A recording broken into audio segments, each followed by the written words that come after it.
Welcome to the Deep Dive. Today we're jumping right into one of India's most compelling economic stories, and that's the huge transformation happening right now in Maharashtra's IT industry.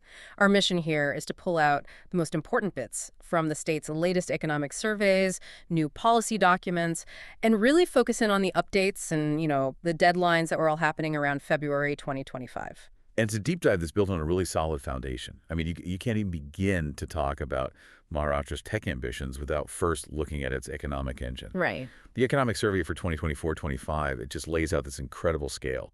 Its share of India's nominal GDP is the highest in the country. It's holding steady at 13.5%. 13.5%, that's a huge slice of the national pie. It is. And what that means, in human terms, is just immense wealth generation. The per capita state income for 2024-25 is estimated to be over 3 lakh rupees. Yeah, 3,009,340. So this isn't just a state that's aiming for growth. It's a powerhouse that's decided to use that strength to become the absolute tech leader for the next decade. Okay, so that economic firepower is the starting line.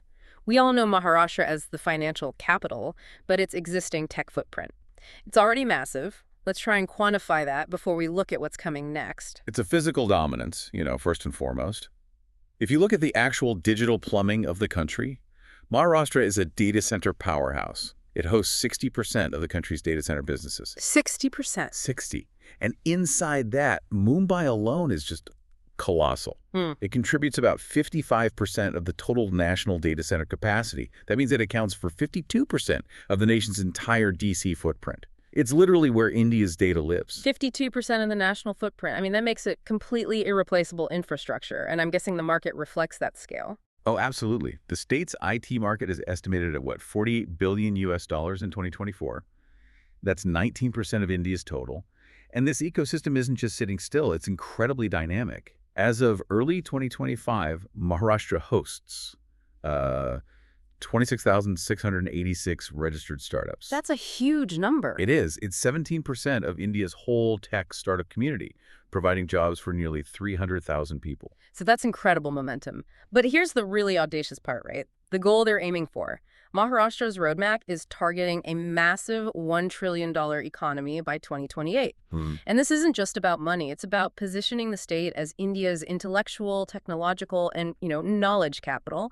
And the big headline is they want to become the AI capital of India. And to hit that AI capital status, you need exponential growth. You can't just keep doing what you're doing. They're aiming for the IT sector's gross value added market share to hit 25%. 25%. What does that mean in terms of growth rate? It means they need a compound annual growth rate of 13 to 14%.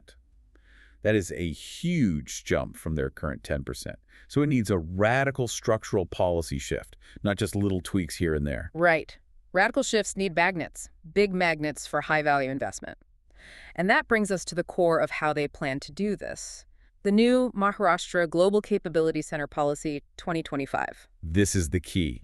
For listeners who might not be deep in the industry jargon, a Global Capability Center, or a GCC, it's basically the captive tech and R&D unit of a big multinational company. Okay, so they're not third-party vendors. They're the company's own internal innovation engines. Exactly. So the state isn't just trying to attract general outsourcing.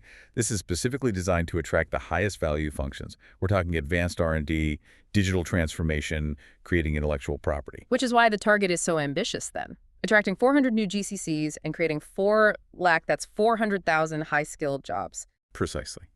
And they're using that massive financial firepower we talked about earlier to make sure those GCCs choose Maharashtra over, say, Karnataka or Telangana.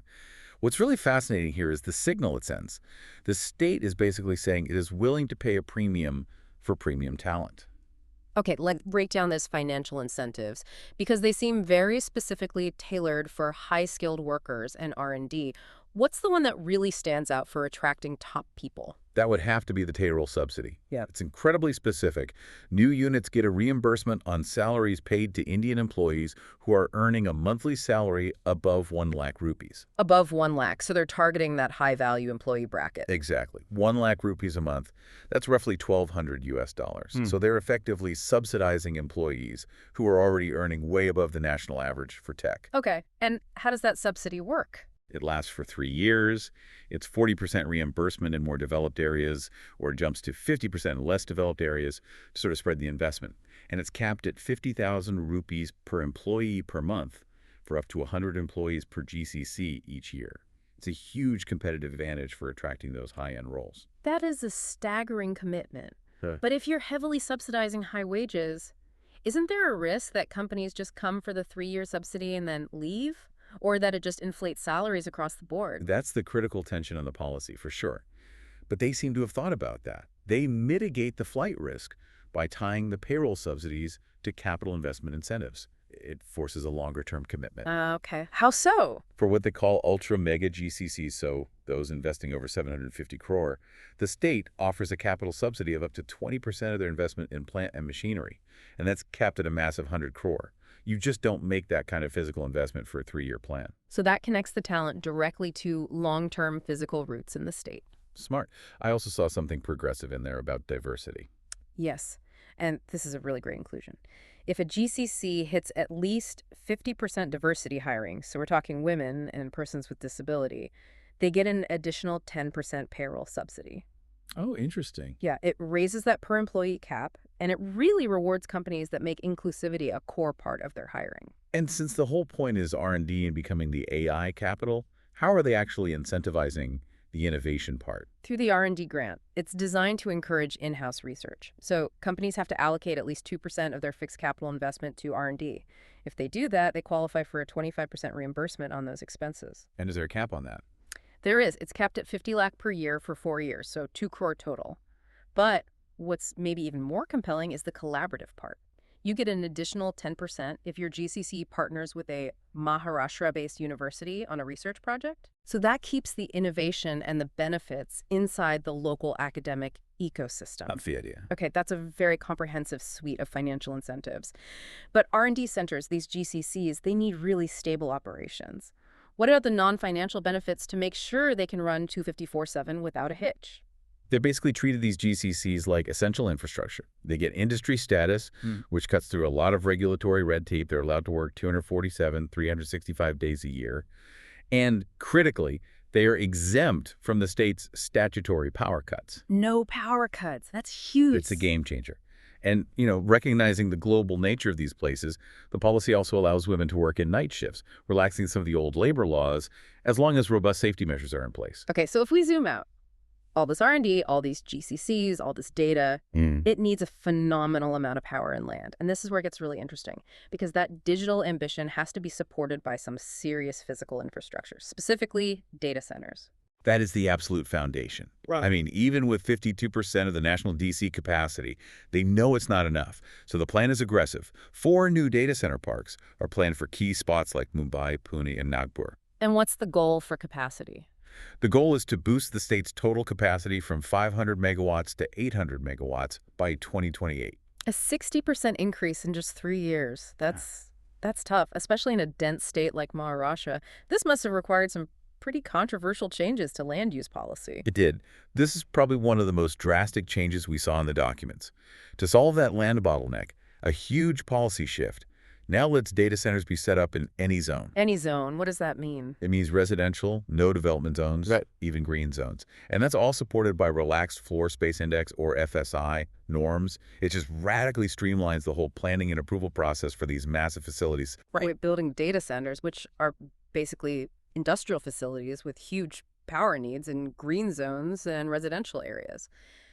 That sounds unprecedented. What's the incentive for investors to even deal with that complexity? The financial incentive is designed to make it worth their while. Investors get a full 100% stamp duty exemption when they buy land or premises for new data centers or for expanding old ones. 100%. Okay, that's a massive upfront cost saving. Exactly. And on top of that, the Maharashtra Industrial Development Corporation, MIDC, is actively involved. They're earmarking specific land parcels, especially in their own industrial areas, to be developed as dedicated data center parks that already have all the clearances. It's basically plug and play for big investors. So they're tackling the physical side of space and power very aggressively. But let's go back to the digital intelligence layer. Chief Minister Devendra Fadnavis has said over and over that AI is transforming not just business, but governance and cybersecurity. And you can see that happening now. They aren't just trying to attract AI companies, they're deploying AI in their own real-time governance systems to improve how policies get executed. And on the defense side, the cybercrime headquarters in Navi Mumbai is now equipped with advanced AI-driven tracking systems to fight complex financial and cyber crimes. So it's a dual strategy. Attract the private sector, but also modernize the public sector at the same time. That's it. Okay, so the state is building the infrastructure. They have the policy framework for 400,000 new high-skilled jobs. But without the talent, it's all just empty buildings. What specific steps were taken at the start of 2025 to make sure that talent pipeline is actually ready? The biggest workforce news came on January 3rd, 2025 in Pune, and that was the launch of the Marathi version of the Skill India Digital Hub, or SIDH platform. Ah, the localization. Yeah, and that localization is strategically vital if they want to hit the scale they're talking about. The platform gives young people access to over 7,000 skill courses, and crucially, this includes those high-demand Industry 4.0 courses, like AI, machine learning, drone technology. But why is launching it in Marathi so critical? You'd think the tech industry assumes English fluency. It's all about access and scale. It's about reaching talent outside of the immediate Mumbai-Pune corridor. Maharashtra is already doing really well. They're in the top 5 states for SIDH registrations. They account for 30% of the national user traffic. Wow, 30%. Yeah. But breaking that language barrier means the millions of young people whose primary language is Marathi can now access and complete these highly technical courses. It fills that massive talent gap that the GCC policy is creating. It's closing the loop between the ambition and the actual capability. Okay, and connecting this back to that specific window we're looking at, February 2025, the policy landscape wasn't just sitting still. It was in a state of pretty intense real-time review, right? Well, Especially around data and AI. that's such a fascinating snapshot of that moment. You see the government launching these really aggressive growth policies, and then almost immediately, the regulatory environment starts to tighten. For example, NASSCOM, the tech industry body, was actively developing detailed feedback for the government on 2 major regulations at the same time in February. Right. They were working on the draft Digital Personal Data Protection Rules, the DPDP rules, and that had a deadline of February 18th. And then just a week or so later, they had to submit feedback on the AI governance guidelines, which was due February 27th. That really tight timeline just highlights the central tension here. The state is hitting the accelerator on growth, attracting data-heavy companies with incentives and easy land access. But at the exact same time, it's trying to build robust legal frameworks for data privacy and AI ethics. So it shows a commitment to being both high growth and highly regulated. Exactly. It seems to be the implicit promise. Maharashtra is moving beyond just incremental growth. It's using this huge policy and infrastructure investment to secure its spot as India's main hub for high-value R&D. They want the speed of the global market, but with the stability of a regulated system. And that balance, speed versus trust, that seems to be the defining challenge of their whole $1 trillion roadmap. The economic survey confirms the foundation is solid, the GCC policy is there to attract the talent, and the data center plans ensure the physical capacity is coming. It's all there on paper. So what does this all mean for you?